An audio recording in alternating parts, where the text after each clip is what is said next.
this time we cannot afford to be caught off guard. We have got to prepare ourselves.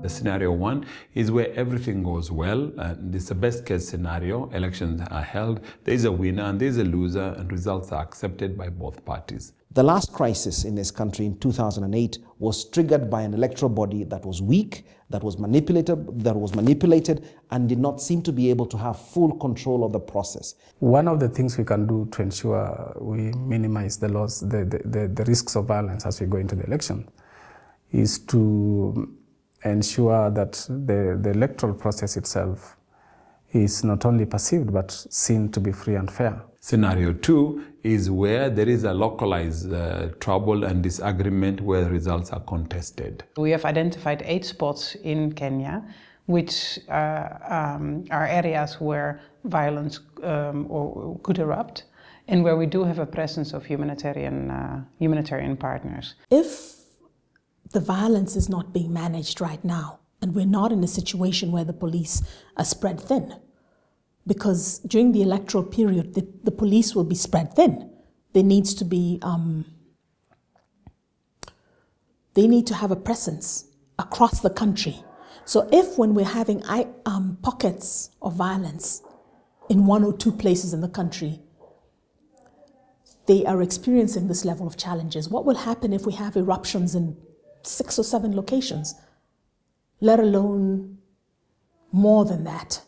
It will be very, very important that the new Inspector General of Police ensures that the police are deemed to be neutral in all places, because the police were not deemed as neutral in 2008. They were seen as taking ethnic sides, they were seen as being divided, and we can see that there's still that fear. Scenario 3 is similar to what happened in 2008, where from a regional perspective, results are contested and they are refused and rejected, and people resort to violence and not addressing this through the constitution, through the courts. If people don't feel that the election has been conducted fairly and openly and transparently, then there's a sense that what else do we have? If we can't get the election right, how do we ever express ourselves in a peaceful, non-violent manner? The other thing is, of course, for the key political leaders to be careful about the kind of messages they pass to their supporters.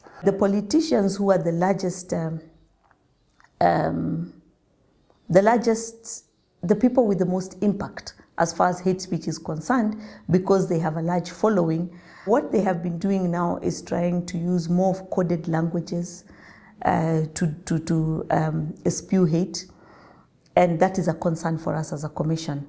Because you'll find that unless you come from that region and understand the meanings or the innuendos behind the words that are uttered, you may actually think that somebody is speaking properly and non-provocatively, but actually 3/4 of their speech amounts to hate. Scenario 4 is worst case scenario of hell break loose and everything collapsing completely. The extent to which these people who are armed, who are already armed, have returned their guns is the question that I think for us as an institution remains key. Because you will find that even in instances where people claim they're disarmed, the arms that are presented are faulty. The aggressive disarmament of these communities is still ongoing, but it's something that is likely to take a while.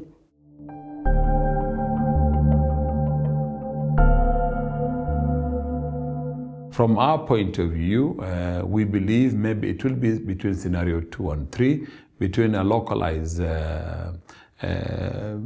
troubles or hotspots, and between maybe regionalized. And we do hope and pray that it is localized. All the different organizations that provide humanitarian assistance in Kenya, they have coordinated themselves through 8 humanitarian hubs in the country. We are working off a scenario where we are prepared to deal with up to 150,000 displaced people in their first month of survival,